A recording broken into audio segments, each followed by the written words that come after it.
You have a beautiful place where you stay and you have a beautiful school. So thank you for allowing us to come here to share with you the gospel of Jesus. So I just want to repeat the verse that we just read in John 3, verse 16. For God so loved the world that he gave his only Son, that whoever believes in him should not perish but have eternal life.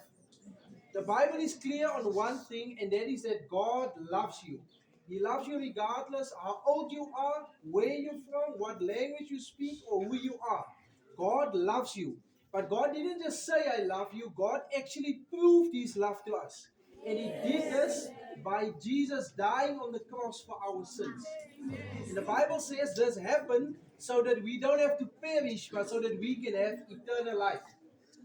Now, to understand this better, if you look in the community, you see a lot of chickens, ne? Umlekwa, you see the goats, you see all of them, ne? Now, before you can eat umlekwa, first umlekwa must die.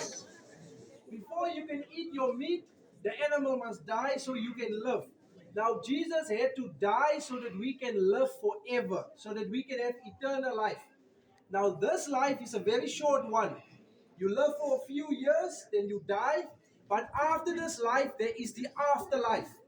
And if you believe in Jesus, that he died for your sins on the cross and that he rose again, and you accept him as your Lord and your Savior, then you will have eternal life. So in the afterlife, you will go to a place called heaven. For the people that don't believe in Jesus, that reject him, there is a terrible place that's called hell. But God didn't make hell for you and me. He made it for the devil and his angels. But if you accept Jesus as your Lord and as your Savior and you repent of your sins, then your sins will be forgiven and you will receive eternal life.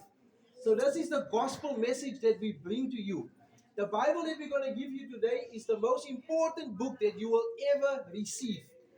Your mathematics is important, your science, your computers, your languages is important, but this book is the most important one because this one tells you who you are, where you are now, and where you are going.